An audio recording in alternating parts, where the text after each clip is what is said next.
আসসালামু আলাইকুম ওরহমতুল্লাহি ওবরাকাতুহ। সম্মানিত চাটগাইয়া আড্ডাঘরের দর্শক শ্রোতা, আশা করি আপনারা সকলেই ভালো আছেন। আমিও আলহামদুলিল্লাহ ভালো আছি।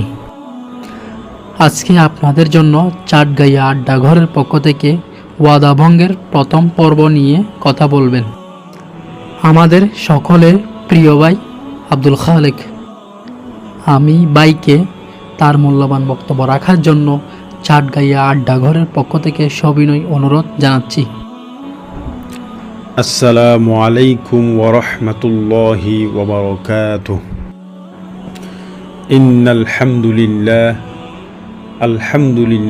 নাহমাদুহু ওয়া নাস্তাঈনুহু ওয়া নাস্তাগফিরুহু ওয়া নাউযু বিল্লাহি মিন শুরুরি আনফুসিনা ওয়া মিন সাইয়্যাতি আ'মালিনা মান ইয়াহদিল্লাহু ফালা মুদিল্লা লাহু ومن يضلله فلا هادي له أشهد أن لا إله إلا الله وحده لا شريك له وأشهد أن محمدا عبده ورسوله صلى الله عليه وعلى آله وأصحابه وبارك وسلم أما بعد। সম্মানিত চাটগাইয়া আড্ডাঘরে দর্শক শ্রোতা, আপনারা সকলে কেমন আছেন? আশা করি আপনারা সকলে ভালো আছেন। আমিও আলহামদুলিল্লাহ আল্লাহর রহমতে ভালো আছি। আজকে আমরা কথা বলবো ওয়াদা ভঙ্গ সম্পর্কে। আল্লাহ তাআলা আমাদেরকে ওয়াদা ভঙ্গের আলোচনাটি মনোযোগ দিয়ে আমলের নিয়তে শোনার তৌফিক দান করুন, আমিন। তাহলে আমরা আর কথা না বাড়িয়ে সরাসরি আলোচনায় প্রবেশ করি। ওয়াদা শব্দের অর্থ অঙ্গীকার বা প্রতিশ্রুতি দেয়া। ইসলামী পরিভাষায় কাউকে কোনো কিছুর প্রতিশ্রুতি দেওয়ার পর তা পূর্ণ না করাকে ওয়াদা ভঙ্গ বলে। ওয়াদা ভঙ্গ করা হারাম ও কবিরা গুনাহ। এটি মারাত্মক একটি বদাখলাক ও রুহানি রোগ। কারো মাঝে এই রোগটি থাকলে ভালো কোনো রুহানি ডাক্তার তথা আল্লাহওয়ালা আলিম বা শায়েকের পরামর্শ অনুযায়ী চিকিৎসা নিয়ে তা দূর করা জরুরি। ওয়াদা ভঙ্গকারী নিজেকে বুজুর্গ বলে দাবি করলেও সে কখনো বুজুর্গ হতে পারবে না, এমনকি তার মধ্যে পূর্ণাঙ্গ ঈমান ও দিনদারি পর্যন্ত থাকে না। এ সম্পর্কে নবী করিম সাল্লাল্লাহু আলাইহি ওয়াসাল্লাম বলেন, লা দীনা লিমান লা আহদা লাহ। যার ওয়াদা ঠিক নেই তার মধ্যে দিন নেই। মুসনাদে আহমদ 12382 নম্বর হাদিস। পবিত্র কোরআনেও ওয়াদা পূর্ণ করার কঠোর নির্দেশ দেওয়া হয়েছে এবং সাথে সাথে একথাও বলা হয়েছে যে কিয়ামত দিবসে প্রত্যেক মানুষকে ওয়াদা সম্পর্কে জিজ্ঞাসা করা হবে।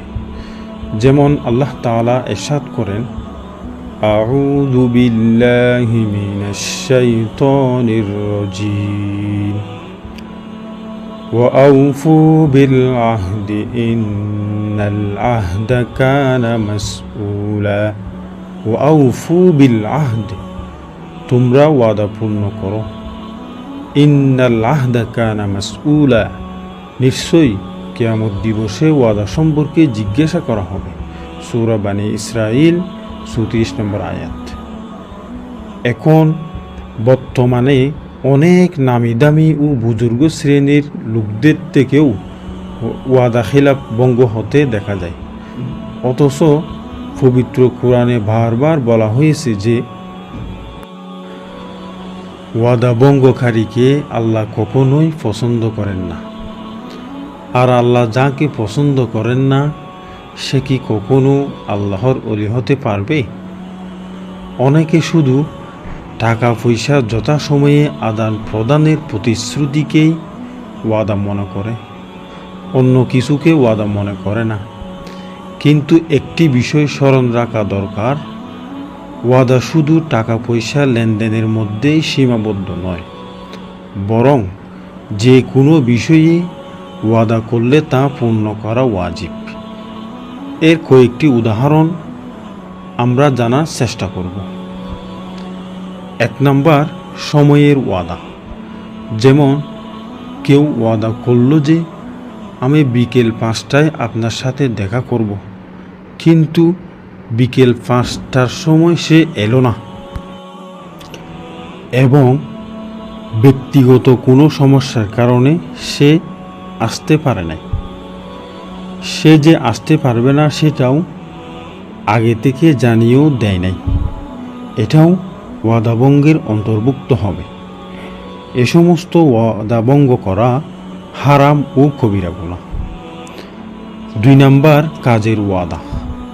যেমন কেউ ওয়াদা করল যে আমি 10 দিনের মধ্যে এই কাজটি করে দেব, কিন্তু 10 দিনের মধ্যে সে কাজটি করল না, এটাও ওয়াদাভঙ্গের অন্তর্ভুক্ত। এরূপ করা সম্পূর্ণ হারাম ও কবিরা গুনাহ। কিয়ামত দিবসে তাকে ওয়াদাভঙ্গের শাস্তি প্রদান করা হবে। 3 নাম্বার, লেনদেনের ওয়াদা। যেমন কেউ ওয়াদা করল যে 5 তারিখ আপনার পাওনা পরিশোধ করব, কিন্তু 5 তারিখ সে পাওনা পরিশোধ করল না এবং সে যে কোনো সমস্যার কারণে পাওনা পরিশোধ করতে পারে নাই সেটা আগে থেকে জানিয়েও দেয় নাই, এটাও ওয়াদাভঙ্গের অন্তর্ভুক্ত হবে। কিয়ামত দিবসে এই সমস্ত ওয়াদাভঙ্গকারীকে কঠিন শাস্তি প্রদান করা হবে। 4 নাম্বার, স্থানের ওয়াদা। যেমন কেউ ওয়াদা করল যে আমি অমুক সময় অমুক স্থানে আপনার সাথে দেখা করব, কিন্তু যথাসময়ে সে স্থানে উপস্থিত হলো না, এটাও ওয়াদাভঙ্গের অন্তর্ভুক্ত। এরূপ করার দ্বারা ওয়াদাভঙ্গের গুনাহ হবে এবং কিয়ামত দিবসে কঠিন শাস্তি ভোগ করতে হবে। 5 নাম্বার, দায়িত্ব পালনের ওয়াদা। যেমন কেউ ওয়াদা করল যে আমি আন্তরিকতার সাথে এবং যথাযথভাবে এই দায়িত্ব পালনের অঙ্গীকার করছি। সাধারণত সংগঠনের দায়িত্বশীলগণকে এইভাবেই শপথ বাক্য পাঠ করানো হয়ে থাকে, কিন্তু দেখা গেল যে সে আন্তরিকতার সাথে সংগঠনের কাজ করছে না, বরং প্রতিটি কাজেই যথেষ্ট ত্রুটি ও অবহেলা করছে। এটা চরম ওয়াদাভঙ্গের অন্তর্ভুক্ত। এইরূপ ওয়াদাভঙ্গকারীদের জন্য জান্নাত হারাম। এমনকি সহিহ বুখারীতে উল্লেখ আছে, লাম ইয়াজিদ রাইহাতাল জান্নাহ, অর্থাৎ সে জান্নাতে ঘ্রাণ পর্যন্ত পাবে না। সহিহ বুখারী 7150 নম্বর হাদিস। 6 নাম্বার, দিনদারির ওয়াদা। যেমন কেউ ওয়াদা করল যে আমি আজ থেকে মিথ্যা কথা বলবো না, গীবত করব না, চুরি করব না, সুদ ঘুষ খাবো না, জেনা করব না, মদ পান করব না, আমানতের খেয়ানত করব না, নামাজ কাজা করব না, রোজা ছাড়ব না ইত্যাদি। এই সকল ওয়াদা করার পরেও যদি কেউ পুনরায় এইরূপ পাপ কর্মে লিপ্ত হয়, তাহলে তার ওয়াদা ভেঙে যাবে এবং খালিস দিলে তাওবা করে সে কাজ বর্জন না করলে কিয়ামত দিবসে কঠিন শাস্তি ভোগ করতে হবে। এই আলোচনা থেকে আমরা বুঝতে পারলাম যে যে কোনো বিষয় ওয়াদা করলে তা পালন করা জরুরি। ভঙ্গ করা হারাম ও শাস্তিযোগ্য অপরাধ। তাই আসুন, যাদের মধ্যে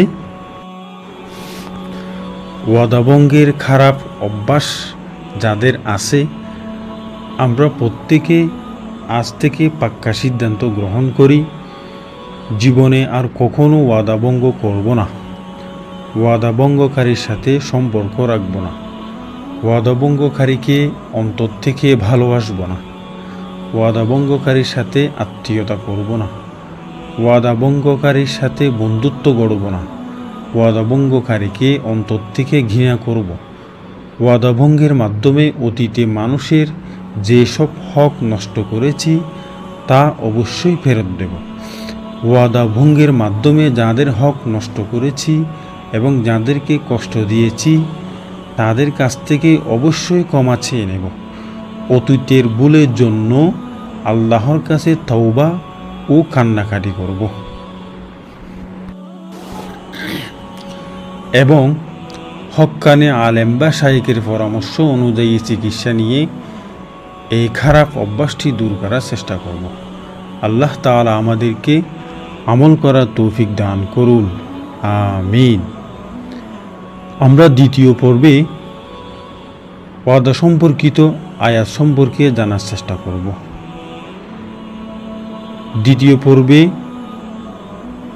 ওয়াদা সম্পর্কিত আয়াতগুলো জানার জন্য চাটগাঁয়া আড্ডাঘরের মধ্যে লাইক, কমেন্ট, সাবস্ক্রাইব করে আমাদের সাথে যুক্ত থাকুন এবং যারা আমাদের চ্যানেলটিতে নতুন, বিশেষ করে সাবস্ক্রাইব করে বেল বাটনটি ক্লিক করে রাখুন, যাতে করে আমাদের ভিডিওগুলো নিয়মিত আপনি দেখতে পারেন।